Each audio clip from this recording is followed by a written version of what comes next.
तो बच्चों आज हम पढ़ेंगे, आवाज आ रही है सबको? Yes sir. ठीक है, गुड। तो एनिमल टिश्यू हमने लास्ट टाइम पढ़ा था। एनिमल टिश्यू के अंदर 4 टाइप के फंडामेंटल टिश्यूज जो हमने पढ़े थे, epithelial, muscular tissues, connective tissues and. तो आज हम डिटेल में पढ़ने वाले हैं एपिथेलियल टिश्यू को, ठीक है। तो लास्ट टाइम मैंने कुछ आपको कैरेक्टरिस्टिक फीचर भी बताए थे कि एपिथेलियल के क्या क्या कैरेक्टरिस्टिक फीचर्स होते हैं। तो एपिथेलियल का मतलब होता है, एपी का मतलब अबव, थीलियल का मतलब होता है ग्रो करना, ठीक है। These are the tissues which are grow other types of tissue, ये दूसरे टिश्यू के ऊपर आपको मिलेंगे, क्लियर। और इसके बाद मैंने इसके अंदर जो कैरेक्टरिस्टिक फीचर थे वो बताए थे। These cells are compactly packed cells होती हैं, ठीक है। इनमें इंट्रासेलुलर स्पेस में और में नॉट बी प्रेजेंट, बहुत कम इंट्रासेलुलर स्पेस इनके अंदर होता है। और सबसे इम्पोर्टेंट पॉइंट जो है इसका, this tissues are always rest upon non living basement membrane, ये हमेशा एक नॉन लिविंग बेसमेंट मेम्ब्रेन पे प्रेजेंट रहेंगे, ठीक है। तो लास्ट टाइम हमने इसके टाइप्स पढ़े थे, एपिथेलियल के टाइप्स। तो टाइप्स कौन कौन से थे बच्चों, एक बार अपन रिवाइज कर लेते हैं इसको। टाइप्स, तो एपिथेलियल के जो टाइप्स थे, on the basis of structure के बेसिस पर, या फिर अगर हम बात करें इसकी कॉम्प्लेक्सिटी के बेसिस पर, तो 2 तरीके के हैं, सिंपल टिश्यूज और कॉम्प्लेक्स टिश्यूज, ठीक है। तो अगर हम पहले सिंपल टिश्यू को देखते हैं, सिंपल एपिथेलियल, सिंपल एपिथेलियल। तो सिंपल एपिथेलियल के अंदर हम पढ़ने वाले हैं फर्स्ट नंबर पर squamous, squamous epithelial. Second cuboidal epithelial. Third one is columnar epithelial and fourth is ciliated, ठीक है। Let's start with squamous. Squamous से स्टार्ट करते हैं। तो देखिए, पहले मैं आपको बता देता हूँ कि इस टिश्यू में हम क्या क्या पढ़ने वाले हैं। जितने भी एपिथेलियल टिश्यूज आप यहाँ पे देख रहे हो, चाहे स्क्वामस हो, कुबोइडल है, कॉलमनर है, सीलिएटेड है, हम इनका देखेंगे स्ट्रक्चर और फंक्शन और इनकी लोकेशन, ये कहाँ पर प्रेजेंट होते हैं बॉडी में, इनका फंक्शन क्या होता है और इनका स्ट्रक्चर कैसे होता है, ठीक है। तो जैसे सबसे पहला नंबर में है स्क्वामस, स्क्वामस एपिथेलियल। तो इसका जो शेप होता है बेटा, ये होता है flat, flat. It looks like tiles, ये किसकी तरह नजर आता है, बिल्कुल आपको टाइल्स की तरह अपीयरेंस देगा, बिल्कुल टाइल्स की तरह नजर आएगा, ठीक है। और इनका जो शेप होता है, अगर आप इसको ऊपर से देखोगे तो it is polygonal in shape, polygonal in shape. इनका जो शेप होता है ये पॉलीगोनल होता है। तो अब इसका थोड़ा सा लुक देख लेते हैं कि इसका लुक कैसा होता है। स्किन सेल आप सबने देखी हो, स्किन सेल्स कैसी नजर आ रही है, फ्लैट, बिल्कुल फ्लैट नजर आ रही है। अगर हम इसका डायग्राम बनाए तो ये कुछ इस तरीके से नजर आएगी, पॉलीगोनल शेप के अंदर आती है बच्चों। Yes sir. Yes, polygonal shape में ऐसे नजर आएगी, फ्लैट।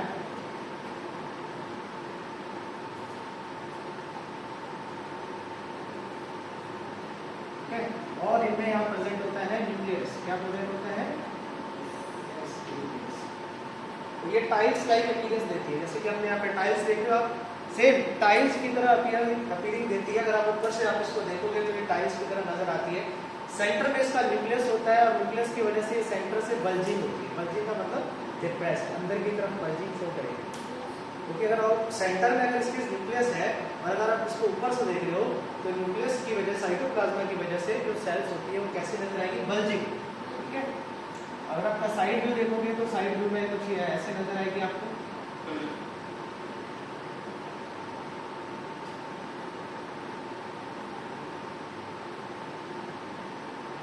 और it always rest upon basement membrane, हमेशा ये किसके ऊपर प्रेजेंट रहेगी, yes, this is the basement membrane.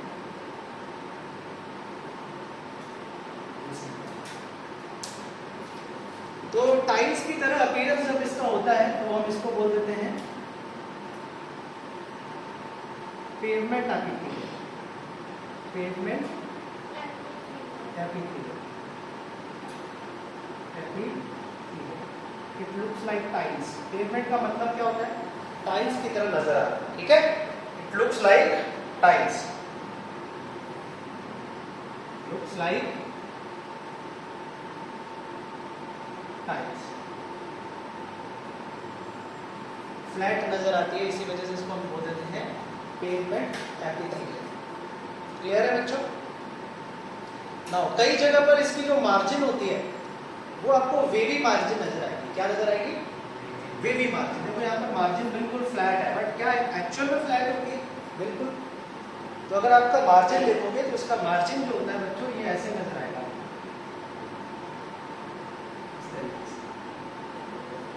देखो इसका मार्जिन कैसा नजर आ रहा है? Yes, wavy. कैसा नजर आ रहा है? वेव लाइक आ रहा है।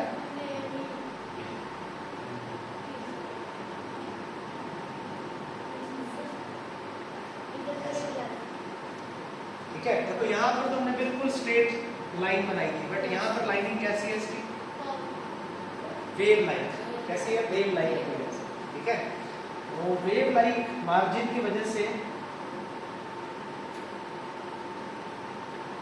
वेवी मार्जिन की वजह से, मार्जिन की वजह से इसका नाम जो है, एक और नाम है इसका, इसको बोलते हैं हम टेसेलेटेड, टेसेलेटेड एपिथेलियल, टेसेलेटेड एपिथेलियल।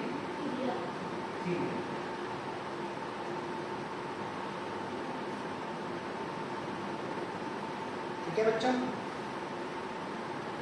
यहां तक समझ में आ गया सबको? और ये एक सिंपल स्क्वायमस की बात हो रही है। किसकी बात हो रही है? Simple squamous. अब सिंपल स्क्वायमस हमारी बॉडी में इसकी क्या क्या फंक्शन होता है और कहाँ पर प्रेजेंट होता है? तो अगर हम इसके फंक्शंस देखें तो इसके मेन फंक्शंस होते हैं, देखो एपिथेलियम का एक सबसे इंपॉर्टेंट फंक्शन है प्रोटेक्शन, प्रोटेक्शन एंड कवरिंग। ये तो सबको पता ही है, इसका मेन फंक्शन है प्रोटेक्शन एंड कवरिंग, क्योंकि ये इनर लाइनिंग को प्रोटेक्ट करता है और कवरिंग करता है। जैसे आपकी स्किन देख लो, आप स्किन को क्या कर रहा है, मतलब ये ऑर्गन्स को क्या कर रहा है? कवर कर रहा है। अगर स्किन नहीं होती तो ऑर्गन्स आपको नजर आते, आपके मसल्स आपको दिखाई देते, देखे ना, या इसके नीचे वाले टिश्यूज आपको सारे नजर आते, बट स्किन ने इसको क्या कर रखा है? प्रोटेक्ट कर रखा है, तो कवरिंग का काम कर रही है। इसी तरीके से जब आप अंदर की तरफ देखोगे, माउथ के अंदर, तो माउथ के अंदर की जितनी लाइनिंग्स आपको नजर आती है, ये सारी लाइनिंग्स किसकी बनी हुई है? एपिथेलियम की बनी हुई है। ठीक है, तो ये हमारी लाइनिंग्स को भी कवरिंग कर रहा है और प्रोटेक्शन कर रहा है, प्रोटेक्ट कर रहा है। सेकंड जो सबसे इंपॉर्टेंट फंक्शन है इसके, जहां पे भी डिफ्यूजन होगा, डिफ्यूजन, वहां पर स्क्वायमस एपिथेलियल होगा। ठीक है, इसके अलावा फोर्थ सिक्रेशन, जहां पे भी सिक्रेशन होगा वहां पर स्क्वायमस एपिथेलियल होगा। ठीक है, जहां पे भी सिक्रेशन होगा वहां पर क्या प्रेजेंट होगा? Squamous epithelial. और inner lining, covering of inner lining, covering of cavity, body cavity को क्या करता है? ये कवर। तो ये इसके फंक्शंस हो गए बच्चों। तो अब इसकी लोकेशन देख लेते हैं, ये हमारी बॉडी में ये कहाँ कहाँ पर आपको मिलेगा।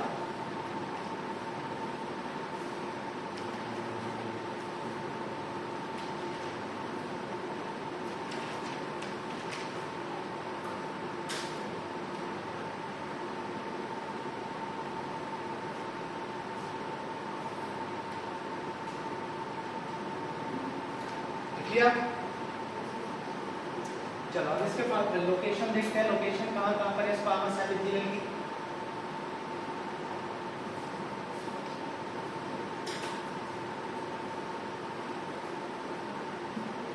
लोकेशन,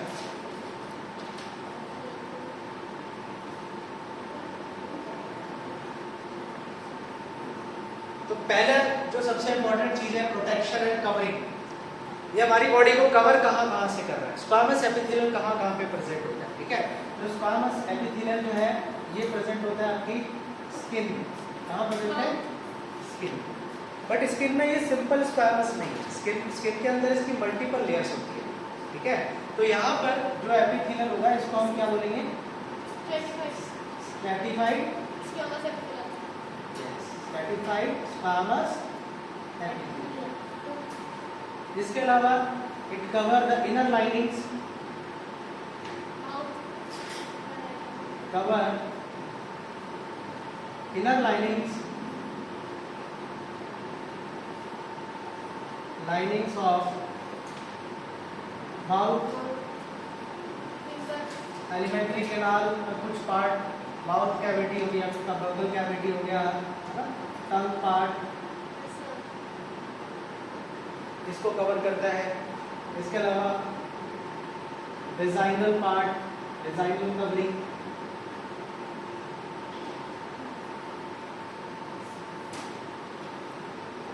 तो यहाँ पर ये प्रेजेंट होता है स्क्वामस एपिथेलियम। सेकेंड है डिफ्यूजर। डिफ्यूजर हमारी बॉडी में कहाँ होता है? यस, डिफ्यूजन कहाँ होता है? देखो लंग्स के अंदर डिफ्यूजन होता है, लंग्स के अंदर डिफ्यूजन होता है एल्वियोलाई में। एल्वियोलाई, एल्वियोलाई क्या होती है? Structural and functional unit of lungs. Lungs की जो स्ट्रक्चरल एंड फंक्शनल यूनिट होती है बच्चों, उसको हम बोलते हैं alveoli. Millions of alveolis are present in lungs. Lungs के अंदर बहुत सारी एल्वियोलाई प्रेजेंट होती है जहाँ से गैसेज एक्सचेंज होती है। क्या एक्सचेंज होती है? जो भी आप अभी एयर एस्पायर कर रहे हो, अभी एयर जो ब्रीदिंग कर रहे हो, ये एयर कहाँ जाती है? एल्वियोलाई। एल्वियोलाई का शेप कुछ इस तरीके से होता है, ठीक है, कप लाइक शेप। और इसके अंदर यहाँ बाहर की तरफ प्रेजेंट होते हैं ब्लड वेसल्स। यहाँ पर क्या प्रेजेंट होते हैं? Blood vessels. यहाँ पर आर्टरीज का पूरा नेटवर्क होता है ऐसे, दिस इज द आर्टरीज, ठीक है, आर्टरीज का नेटवर्क है इसमें। अब जो आप गैस इंस्पायर कर रहे हो, अंदर जो गैस ले रहे हो ऑक्सीजन, ये ऑक्सीजन कहाँ जाती है? ये ऑक्सीजन जाती है एल्वियोलाई। कहाँ जाती है? Yes, alveoli. और एल्वियोलाई में ये जो मेम्ब्रेन है, ये मेम्ब्रेन किसकी बनी हुई है? स्क्वामस है। किसकी बनी हुई है? ये इतनी ज़्यादा थिन होती है कि इसमें से गैसेस इजीली डिफ्यूज हो जाती है, high concentration to low concentration. Oxygen की हाई कंसंट्रेशन कहाँ होगी? एल्वियोलाई में। लो कंसंट्रेशन कहाँ होगी? ब्लड में। तो ये high concentration to low concentration blood में एंटर हो जाती है। और carbon dioxide high concentration to low concentration, yes, alveoli में आ जाती है। कहाँ जाती है? एल्वियोलाई। और यहाँ से फिर ये बाहर क्या हो जाती है? एक्सहेल हो जाती है। समझ में आया बच्चों? तो ये जो मेम्ब्रेन है लंग्स की, ये किसकी बनी हुई है? सिंपल स्क्वामस एपिथेलियल की बनी हुई है। और यहाँ पर इसको एक पर्टिकुलर नाम दिया गया है।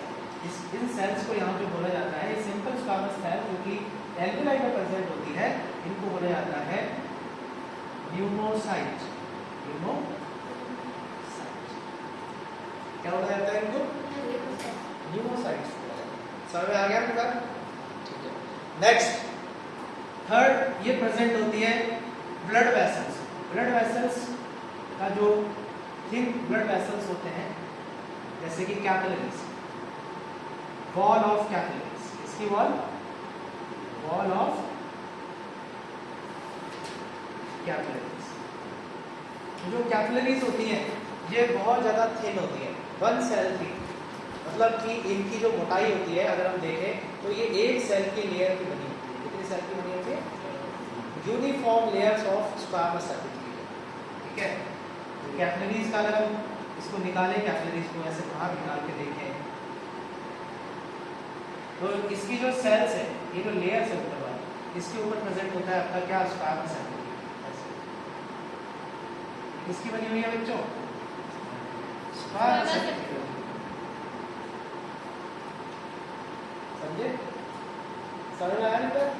तो कैपिलरीज की जो वॉल होती है, wall of capillaries is made up of squamous epithelium. और इसको यहाँ पर बोला जाता है एंडोथीलियम। क्या बोलते हैं? एंडोथीलियम।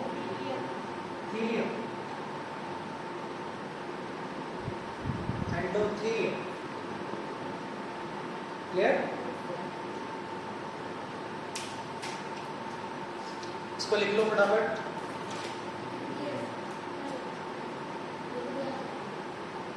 इसके अलावा इसका मैंने एक और फंक्शन यहाँ पे लिखा है, सिक्रेशन। सिक्रेशन की जगह आप फिल्ट्रेशन भी लिख सकते हो। क्या लिख सकते हो? फिल्ट्रेशन। फिल्ट्रेशन।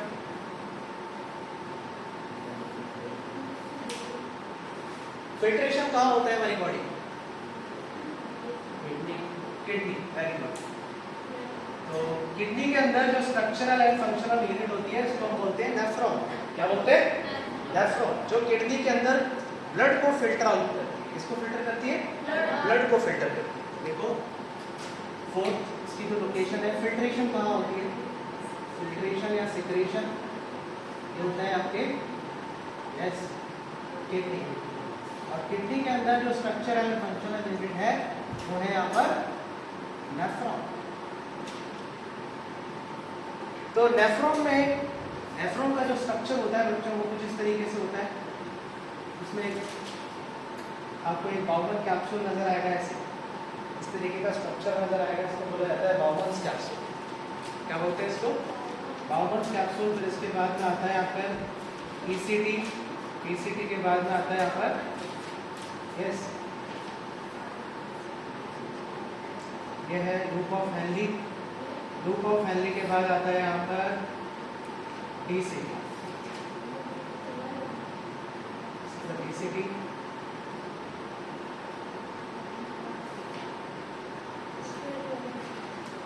क्या हमने छोटा सा डायग्राम बनाया है।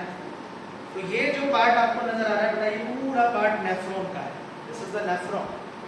और कितने नेफ्रॉन प्रेजेंट होते हैं किडनी में?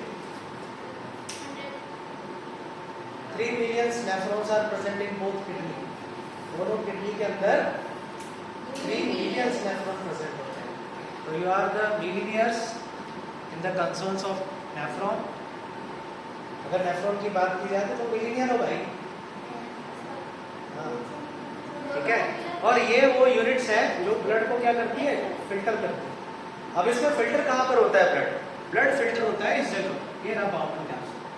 तो इसकी जो ये लेयर्स होती है, ये जो लाइनिंग्स होती है इसकी, ये किसकी बनी हुई है? Yes simple squamous epithelium. इसकी बनी हुई है बच्चों ये। This is made up of simple squamous epithelium. और यहाँ पर भी इसका एक नाम है। यहाँ पर इसको नाम दिया गया है पोडोसाइट सेल्स। कौन सी सेल्स नाम दिया गया? Yes podocyte. Podocytes are the cells which are present in the Bowman capsule area of nephron। और यहाँ पर इसका फंक्शन होता है ब्लड को फिल्टर आउट करना। तो यहाँ पे ब्लड आता है ऐसे, ब्लड आर्टरीज के थ्रू यहाँ पर आता है और यहाँ से निकल जाता है। ये कैपिलरी का पूरा नेटवर्क होता है जो इसके अंदर प्रेजेंट होता है। इसको हम ग्लोमेरुलस बोलते हैं। क्या बोलते हैं? ग्लोमेरुलस। ब्लड इधर से आता है, यहाँ से फिल्टर होता है और इधर से वापस आफ्टर फिल्ट्रेशन।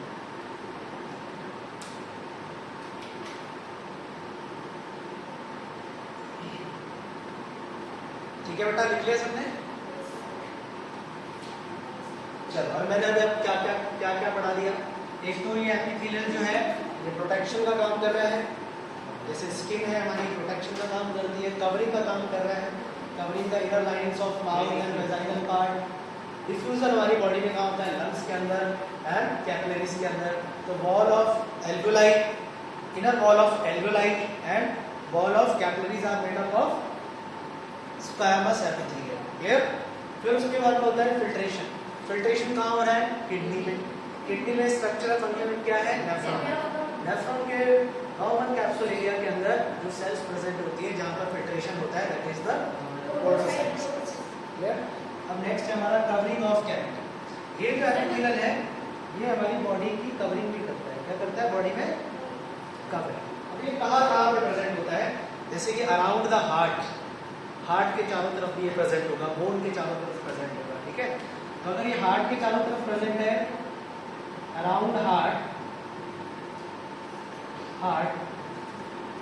तो इसको क्या बोला जाएगा? इसको बोलते हैं पेरिकार्डियम। क्या बोलते हैं? कार्डियम। पेरिकार्डियम, एंडोकार्डियम नाम सुना आपने? Yes. Around the bones, around bone periosteum,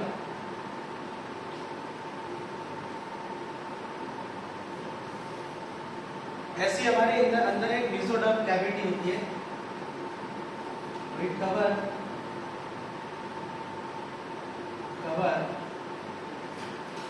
linings of mesoderm, that is called mesothelium.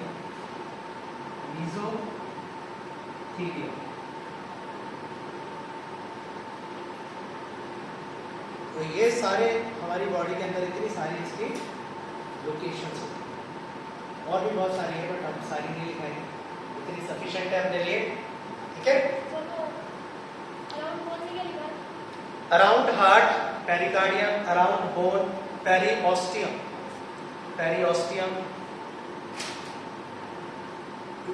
Inner linings of mesoderms, mesoderms की जो इनर लाइनिंग्स है उसमें इसको क्या बोलते हैं, मेसोथीलियम।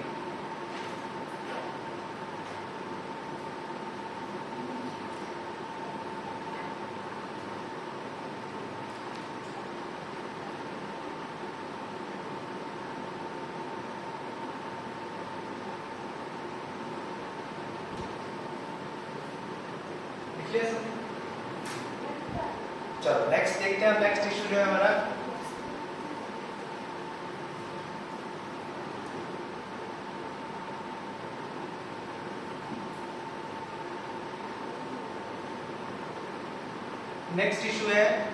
Cuboidal epithelium.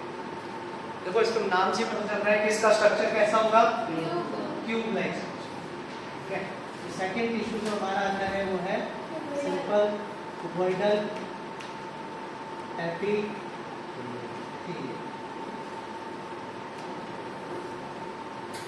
तो it's cube like structure, cube like,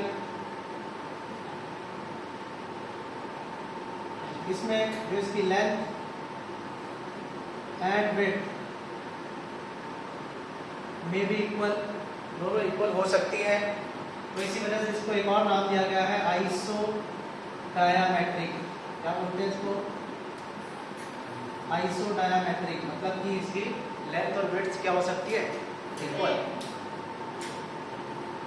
हो सकती है। इसको आइसोडायामेट्रिक भी बोल देते हैं यहाँ पर। अच्छा, इस टिश्यू की एक खास बात यह है कि इस टिश्यू के ऊपर कुछ मॉडिफिकेशंस आपको नजर आए। इसका जो फ्री एंड पार्ट होता है, ठीक है, इसका जो फ्री एंड पार्ट है, जैसे हम यहाँ पे क्यूबोइडल एपिथेलियम बना लेते हैं एक बार।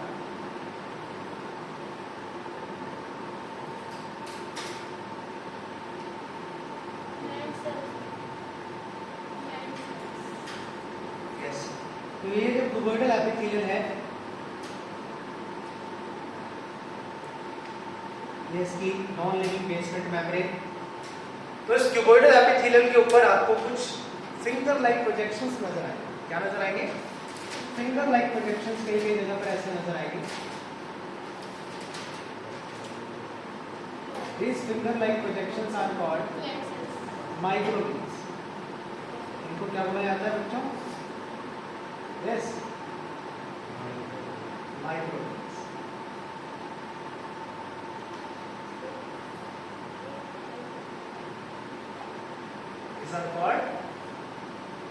फ्री एंड में प्रेजेंट होती है आपकी माइक्रोविली। ये आपका क्यूबोइडल एपिथेलियम, ये है इसमें बेसमेंट मेम्ब्रेन।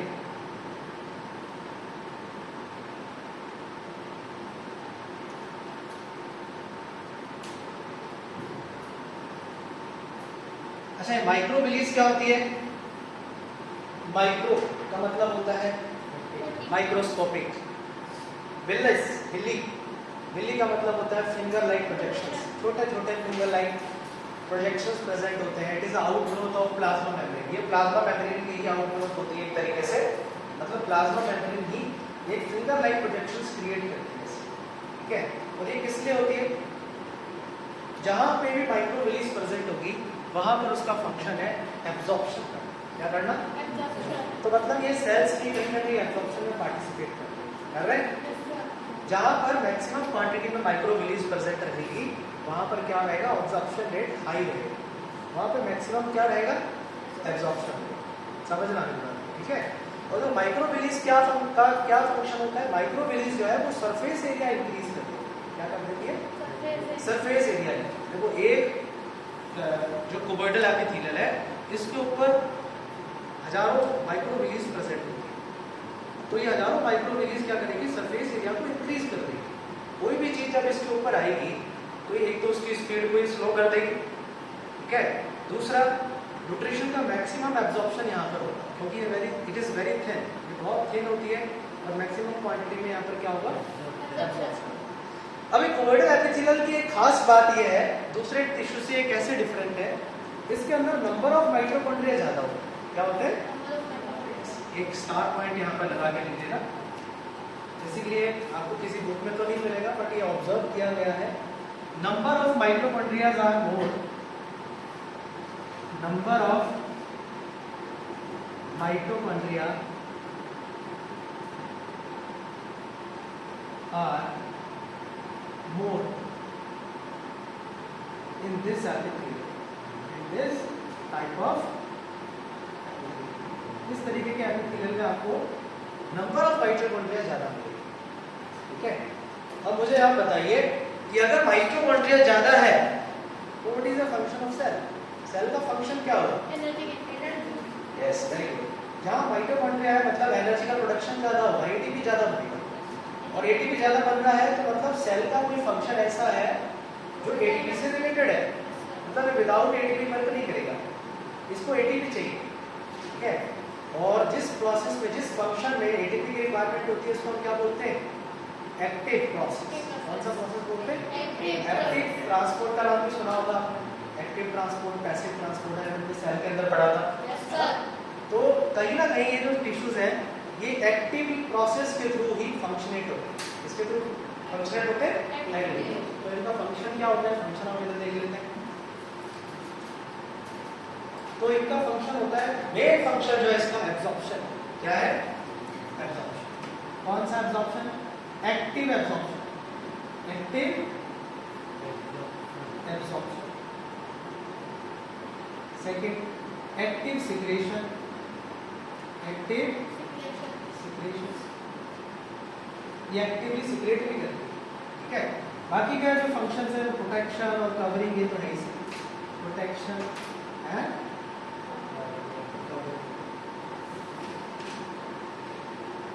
एंड सबसे इम्पोर्टेंट जो फंक्शन हमने यहाँ पे दोनों दिखवा दिए हैं। अब इनकी हम लोकेशन देख लेते हैं कि ये हमारी बॉडी में कहाँ पे प्रेजेंट होता है। क्लियर, इसको लिख लो बच्चों फटाफट।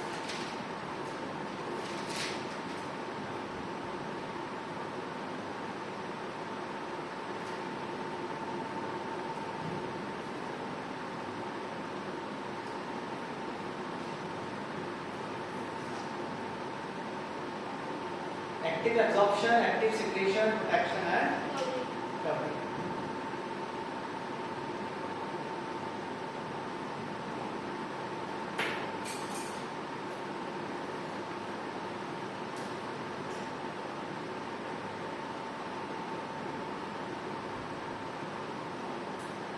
इसको रब कर दें। अब इसकी लोकेशन देखते हैं अपन, लोकेशन कहाँ कहाँ पर है इसकी बॉडी हमारे अंदर, लोकेशन।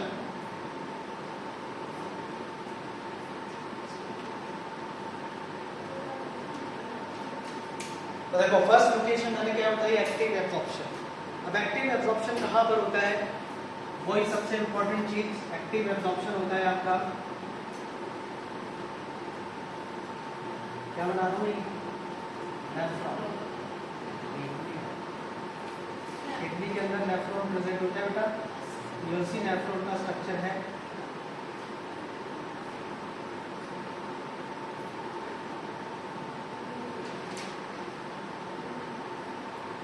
ठीक है, तो देखो ये जो नेफ्रॉन होता है ये ब्लड का आधे से ज्यादा पार्ट फिल्टर कर देता है, और ब्लड के अंदर बहुत इंपॉर्टेंट चीजें होती है। अगर ब्लड का आधे से ज्यादा पार्ट अगर फिल्टर हो गया और वो यूरिन के थ्रू पास आउट हो गया तो आपकी बॉडी में बहुत सारी चीजों की कमी हो जाएगी। है ना। इसलिए आपकी जो आपका जो फिल्ट्रेशन यूनिट है ये 90% पार्ट को रीअब्सॉर्ब कर लेता है। क्या कर लेता है? 90% पार्ट जो है, 99% पार्ट जो है वो फिल्ट्रेट का क्या हो जाता है, दोबारा से रीअब्सॉर्ब हो जाता है। तो यूरिन कितना बनता होगा? 1%। अगर आप एक नॉर्मल पर्सन की बात करें तो एक नॉर्मल पर्सन में जो यूरिन फॉर्मेशन होता है वो 1 से 1.5 लीटर होता है। कितना यूरिन फिल्ट्रेट होता है? 1 से 1.5। और पर मिनट अगर हम बात करें तो 150 ml फिल्टर होता है, ठीक है, पर मिनट। और 150 ml है तो पूरे दिन में कितना हो जाएगा? थोड़ा सा मैथमेटिक्स लगा लेना इसमें, पता चल जाएगा, ठीक है। तो मैक्सिमम क्वांटिटी जो होती है वो यूरिन की यहाँ से क्या हो जाती है? रीअब्सॉर्ब। ये जो एरिया आपको नजर आ रहा है इसको हम बोलते हैं PCT. This area is called yes proximal convoluted tubules, PCT बोला जाता है इसको। पीसीटी की फुल फॉर्म क्या होती है? Proximal convoluted tubules. यहाँ पर जो एपिथेलियल प्रेजेंट होगा वो कौन सा प्रेजेंट रहेगा? इसके ऊपर रहेगी माइक्रोविलीज। इस एपिथेलियल के ऊपर क्या रहेगी बच्चों? यस, माइक्रोविलीज। इस पे मैंने बताया था कि ऐसे माइक्रोविलीज प्रेजेंट होती है।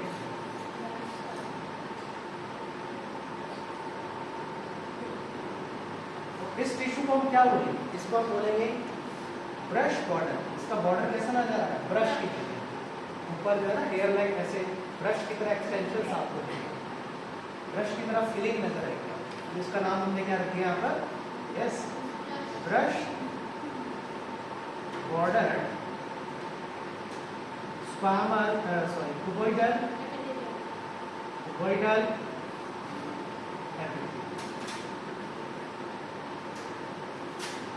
तो यहाँ पर इसका फंक्शन क्या है बेटा? एब्जॉर्प्शन। मैक्सिमम क्वांटिटी में यहाँ पर एब्जॉर्प्शन होता है। इसके अलावा ये वाला जो एरिया है डीसीटी, डीसीटी के एरिया में भी ये कई जगह पर सेल्स होती हैं। डीसीटी की फुल फॉर्म होती है डिस्टल कॉन्वोल्यूटेड ट्यूब्यूल्स। देखो, प्रॉक्सिमल का मतलब होता है फास्ट और डिस्टल का मतलब होता है लास्ट। तो फर्स्ट कॉन्वोल्यूटेड का मतलब होता है कॉइल। कैसा पार्ट? कॉइलिंग। तो ये वाला पार्ट आपको कॉइलिंग में नजर है।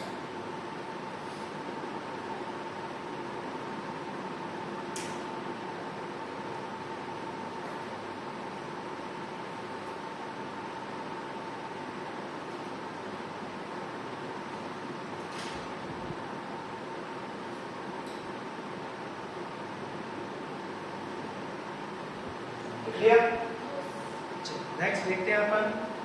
ये तो हो गया आपका एक्टिव एब्जॉर्प्शन। ये किसका एग्जांपल मैंने बताया यहाँ पर? एक्टिव एब्जॉर्प्शन बता रहा हूँ। एक्टिव एब्जॉर्प्शन, तो एक्टिव एब्जॉर्प्शन में मतलब यहाँ पर एनर्जी डिपेंडेंट एब्जॉर्प्शन हो रहा है। यहाँ पर एटीपी की हेल्प से क्या हो रहा है? एटीपी की हेल्प से यहाँ पर क्या हो रहा है? एब्जॉर्प्शन। डीसीटी की फुल फॉर्म होती है distal convoluted tubules. Distal convoluted tubules.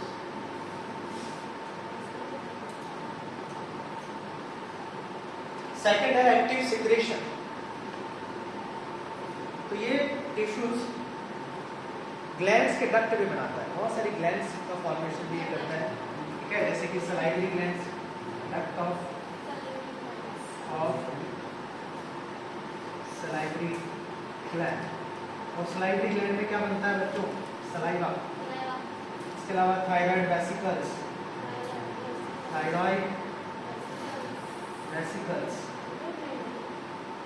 यहाँ से थायरॉक्सिन हार्मोन सीक्रेट होता है, थायराइड वेसिकल्स, ठीक है। इसके अलावा स्वेट ग्लैंड्स,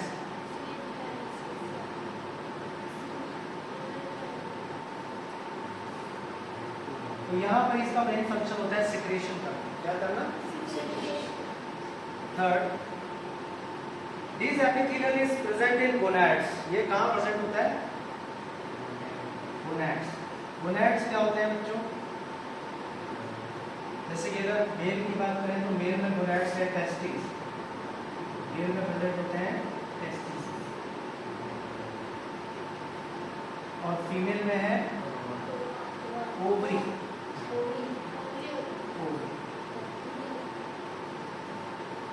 ठीक है, तो इस एपिथेलियम को मतलब ये गोनैड्स में इसका क्या फंक्शन होता है? गोनैड्स के अंदर जब टेस्टिस की बात करें तो यहाँ पर रेटे टेस्टिस होता है। ओवरी के अंदर जो फॉलिकल्स होते हैं, फॉलिकल्स के जो सेल्स होते हैं, ठीक है, इनको बोला जाता है यहाँ पर जर्माइनल एपिथेलियम। क्या बोला जाता है? जर्माइनल एपिथेलियम। और इन्हीं जर्माइनल एपिथेलियम से बनती है जर्म सेल्स। क्या बनती है बच्चों? Yes, germ cells.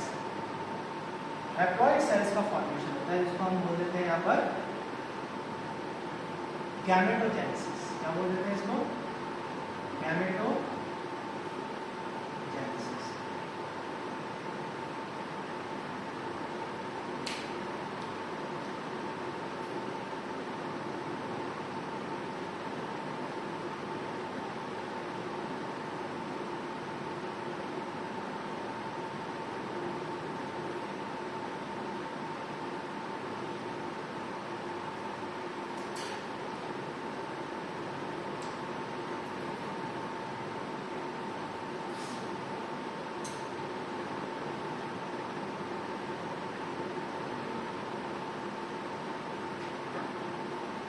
क्लियर?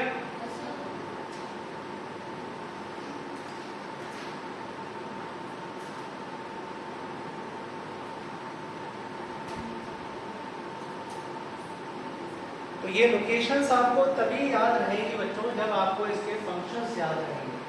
अगर आप इसके फंक्शंस अच्छे से देख लेते हैं कि कुबोइडल एपिथेलियम के फंक्शंस क्या हैं, जैसे मैंने यहाँ पे लिखा है एक्टिव एब्जॉर्प्शन, तो आपको ये भी याद रहना चाहिए कि हमारी बॉडी में एक्टिव एब्जॉर्प्शन होता कहाँ पर। ठीक है, तो एक्टिव एब्जॉर्प्शन बेसिकली जैसे मैंने आपको एग्जाम्पल दिया यहाँ पर, जो नेफ्रॉन का पीसीटी और डीसीटी रीजन होता है जहाँ पर एनर्जी की हेल्प से एब्जॉर्प्शन होता है।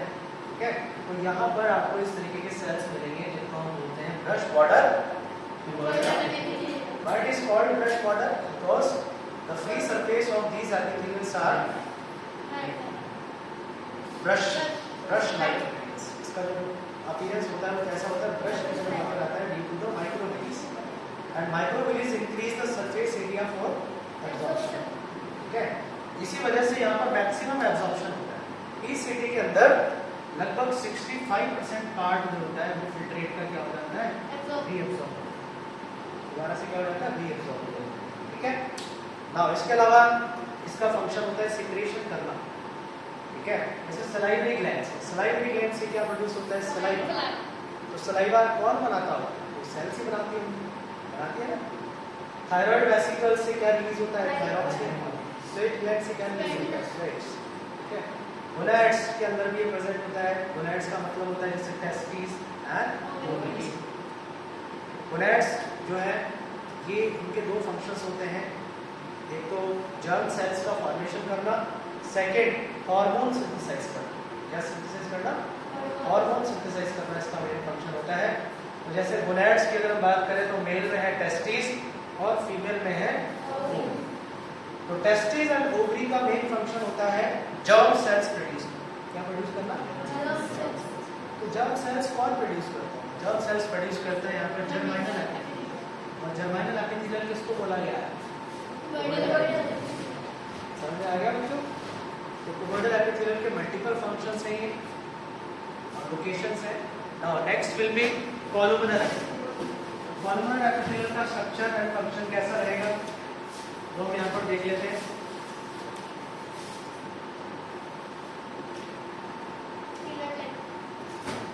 तो कोलुमिनर जो एपिथेलियम है इसका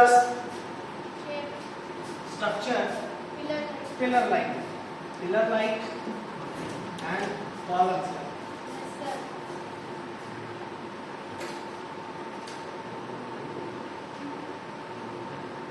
कोलुमिनर एपिथेलियम, तो columnar epithelium is looks like pillar and column. किसकी तरह नजर आते हैं आपको? एक पिलर की तरह, एक कॉलम्स की तरह नजर आते हैं। These are the elongated cells, elongated cells. इसमें एक खास बात ये होती है, इसका जो न्यूक्लियस है वो आपको बेस पे नजर मिलेगा। कहाँ मिलेगा? बेस। इसका न्यूक्लियस भी इलोंगेटेड बनता है। Nucleus elongated and present on base।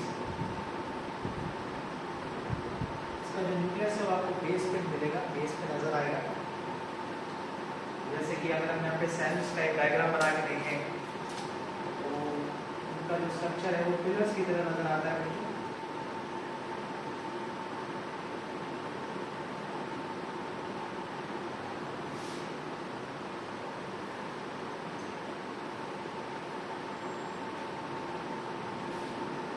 इस तरीके से स्ट्रक्चर नजर आएगा और न्यूक्लियस जो इनका रहेगा वो बेस पे और इस तरीके से इलोंगेटेड न्यूक्लियस रहेगा।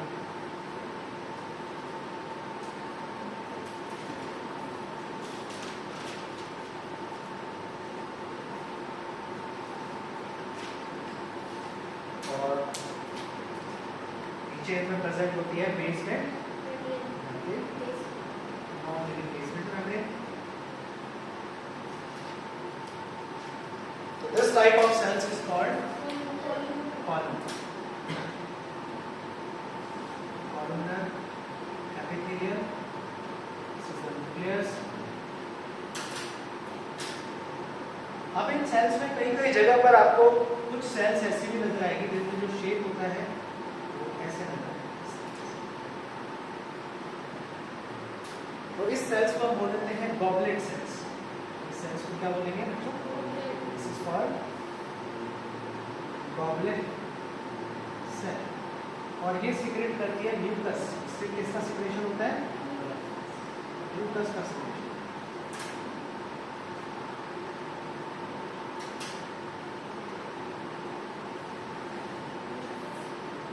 ठीक है,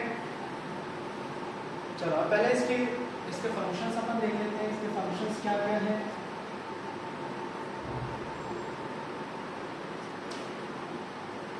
तो ये प्रेजेंट होती है स्मॉल इंटेस्टाइन में। इसका यहाँ पर फंक्शन होता है absorption and secretion. Second, stomach में इसका फंक्शन होता है सिक्रेशन। तो इसका फंक्शन यहाँ पे है। इसके अलावा ये कई जगह पर डक्ट फॉर्मेशन भी करती है, लाइनिंग फॉर्मेशन, इनर कैविटी।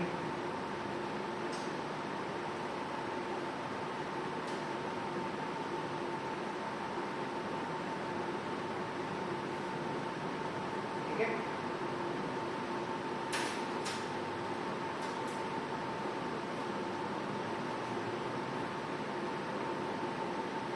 ये आता समझे?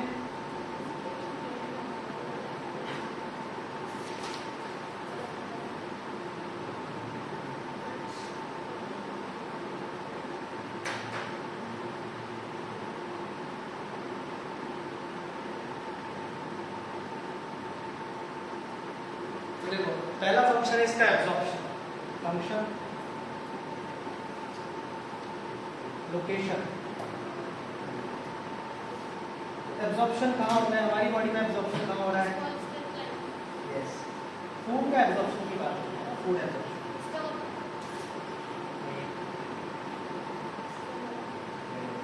फूड एब्जॉर्प्शन होता है, मैक्सिमम फूड एब्जॉर्प्शन होता है स्मॉल इंटेस्टाइन। कहाँ होता है? Small intestine. तो वहां पर इस सेल्स के अंदर कुछ मॉडिफिकेशन होते हैं। मैंने पहले बताया था कि जहां पर एब्जॉर्प्शन होगा वहां पर क्या प्रेजेंट रहेगी? माइक्रोविलीज रहेगी। ठीक है, तो इन सेल्स के ऊपर भी आपको माइक्रोविलीज मिलेगी और वो बेसिकली कहाँ मिलेगी? Specially small intestine. Small intestine में दो चीजें होती है। एक होता है यहाँ पर मैक्सिमम एब्जॉर्प्शन। क्या होता है? Maximum absorption. और दूसरा होता है यहाँ पर मैक्सिमम डाइजेशन। सबसे ज्यादा डाइजेशन भी कहाँ होगा? स्मॉल इंटेस्टाइन में। और सबसे ज्यादा एब्जॉर्प्शन भी कहाँ होगा? Small intestine. एब्जॉर्प्शन के लिए हमें क्या चाहिए? एंजाइम्स और एब्जॉर्प्शन के लिए हमें क्या चाहिए? माइक्रोवेव्स चाहिए ना। तो इन सेल्स में दोनों ही चीजें प्रेजेंट रहेंगी। स्मॉल इंटेस्टाइन में इसमें ग्लैंड्स भी रहेगी, ग्लैंड्स क्या प्रोड्यूस करेगी? एंजाइम्स। और माइक्रोविलीज जो इनके ऊपर प्रेजेंट रहेगी वो क्या करेगी? एब्जॉर्प्शन करेगी। ठीक है, तो यहाँ पर जो सेल्स होती है बच्चों, वो सेल्स कुछ इस तरीके की, सेल्स का डायग्राम बना रहे हैं। ये है हमारी कॉलमनर एपिथेलियल्स और कुछ सेल्स के अंदर यहाँ प्रेजेंट होती है गॉबलेट सेल्स, जो आपको ऐसे नजर आएगी। और इनर पार्ट के अंदर यहाँ प्रेजेंट होती है ग्लैंड्स। क्या प्रेजेंट होती है? ग्लैंड्स। और इनके ऊपर आपको मिलेगा ब्रश बॉर्डर। ये प्रेजेंट है माइक्रोविलीज।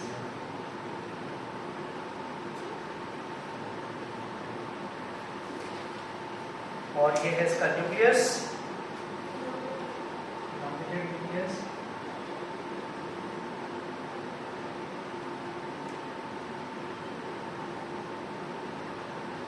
अब इस सेल्स का आप क्या नाम लोगे? देखो इसमें ग्लैंड्स भी प्रेजेंट है, इसमें माइक्रोविलीज। यस, तो इसको हमने नाम दे दिया brush border, brush border glandular, glandular columnar epithelium, columnar क्या नाम दे दिया इसको? Yes, brush border glandular columnar epithelium. क्योंकि इसमें क्या प्रेजेंट है? इसका ब्रश बॉर्डर भी है और साथ में यहाँ पर क्या प्रेजेंट है? ग्लैंड्स। क्लियर? तो इस ग्लैंड्स की वजह से क्या होगा? एंजाइम सिक्रेशन होगा, मैक्सिमम डाइजेशन होगा। माइक्रोविलीज की का फंक्शन क्या होगा? एब्जॉर्प्शन।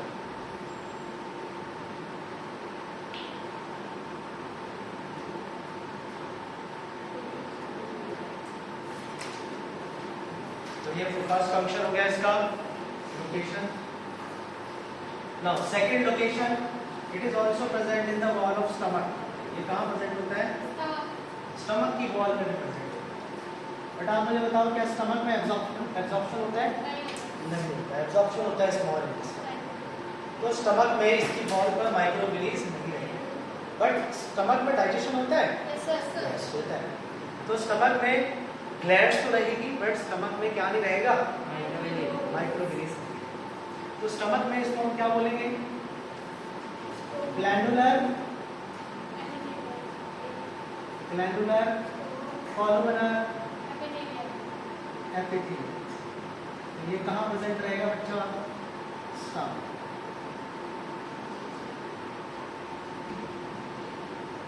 कहाँ प्रेजेंट रहेगा ये? ठीक है। थर्ड, ये प्रेजेंट रहेगा आपका duct of bile ducts.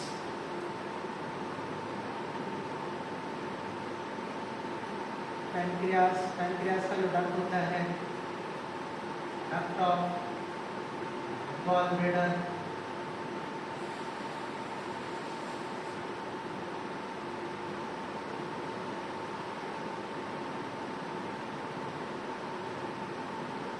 Inner linings of year, middle ear में प्रेजेंट रहेगा।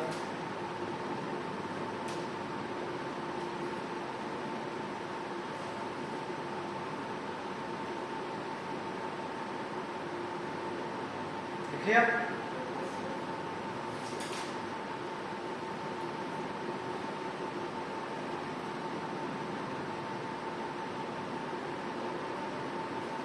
लास्ट रह गया हमारा सीलिएटेड। ठीक है, तो सीलिएटेड एक्चुअल में एपिथेलियल का नाम है, और एपिथेलियल कौन सा रहेगा? मॉडिफाइड एपिथेलियल रहेगा। कौन सा रहेगा?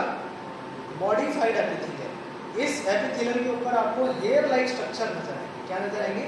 लेयर लाइक एक्सटेंशंस इस पे नजर आएंगे। इनको लेयर लाइक एक्सटेंशंस को बोला जाता है सीलिया। क्या बोला जाता है इसको? सीलिया बोला जाता है।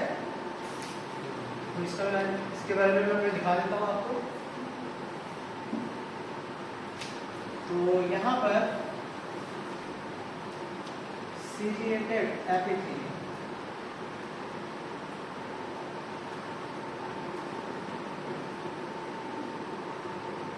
सबसे पहले तो सीलिया क्या होती है? Cilia is an hair like extensions originate from basal body. basal granule से ये इनका जर्मिनेशन होता है, ग्रैन्यूल्स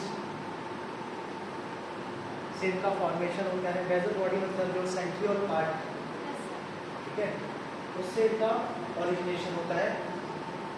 और ये इस तरीके से नजर आएंगे। ये सेल्स जो होती है, सेल्स के ऊपर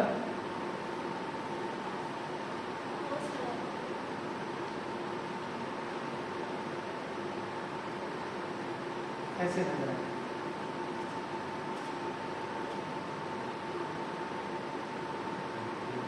हेयर लाइक एक्सटेंशंस। हेयर बच्चों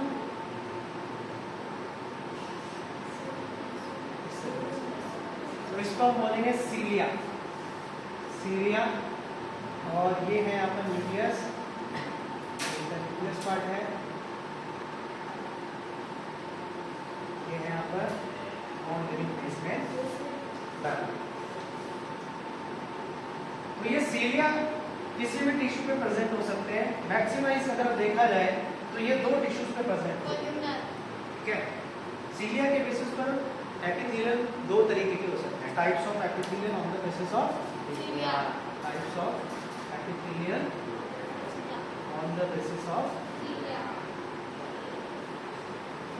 सीलिया। ये सीलिया कुबोइडल पे भी प्रेजेंट हो सकते हैं और कॉलमनर पे भी प्रेजेंट हो सकते हैं। कहाँ पे प्रेजेंट हो सकते हैं? कुबोइडल। अगर कुबोइडल पे हुआ तो इसको हम क्या बोलेंगे? Ciliated cuboidal epithelium. अगर ये कॉलमनर पर हुआ तो कॉलमनर को क्या बोला जाएगा? Ciliated columnar epithelium. समझ में आ गया बच्चों यहाँ तक सबको? तो इसका फंक्शन क्या होता है? सीलिया का फंक्शन देखो, ये क्या करता है? ये यूनिडायरेक्शनल मूवमेंट कॉज करता है। क्या कॉज करता है? मूवमेंट कॉज करता है। इसके नीचे मसल्स की लेयर होती है। अभी मसल्स की लेयर के अंदर क्या होता है? मूवमेंट, पेरिस्टालिसिस मूवमेंट एक तरीके से आपको यहाँ पर देखने को मिलेगा। जब ये मूवमेंट होगा तो पूरी लेयर हिलेगी, ऊपर वाली हिलेगी ना। अब सपोज करो कि ये लेयर का अगर मूवमेंट, मसल्स का मूवमेंट ऐसे है तो ये सेल्स पे ऐसे मूव करें तो कई कई जगह पर इसका मूवमेंट होता है इस तरीके से। बट अगर हम हमारे रेस्पिरेटरी ट्रैक्ट की बात करें, रेस्पिरेटरी ट्रैक्ट का मतलब जो लंग्स का ट्रैक है, लंग्स के ट्रैक में भी ये प्रेजेंट होते हैं। यहाँ पर इसका फंक्शन क्या होता है? डस्ट पार्टिकल्स को रोकना। वो देखो, एयर के साथ में बहुत सारे माइक्रोब्स और डस्ट पार्टिकल्स हमारे एयर पाथवे में जाते हैं। तो एयर पाथवे में लार्ज पार्टिकल्स को अंदर जाने से रोकना इसका फंक्शन है। अगर वो लार्ज पार्टिकल्स हमारे एल्वियोलाई में पहुंचेंगे तो वो क्या करेंगे? लंग्स को डैमेज कर सकते हैं, ठीक है। तो डैमेज से रोकने के लिए ये कहाँ प्रेजेंट होते हैं? रेस्पिरेटरी ट्रैक्ट में प्रेजेंट होंगे, ठीक है। इसके अलावा जैसे कुबोइडल एपिथेलियल है, कुबोइडल एपिथेलियल प्रेजेंट होता है फैलोपियन ट्यूब्स। कहाँ प्रेजेंट रहेगा? Fallopian tubes. ये मैं नेक्स्ट क्लास में आपको पढ़ाऊंगा, ठीक है। तो आज के लिए इतना सफिशिएंट है। एक बार क्विकली रिवाइज कर लेते हैं। स्क्वायमस एपिथेलियल शेप जो होगा वो टाइल्स की तरह नजर आएगा। मेन फंक्शन होता है फिल्ट्रेशन, सिक्रेशन करना, है ना। कुबोइडल एपिथेलियल ट्यूब्स की तरह नजर आएगा। Columnar epithelials pillar like and ciliated hair like extensions, ठीक है बच्चों। Thank you very much.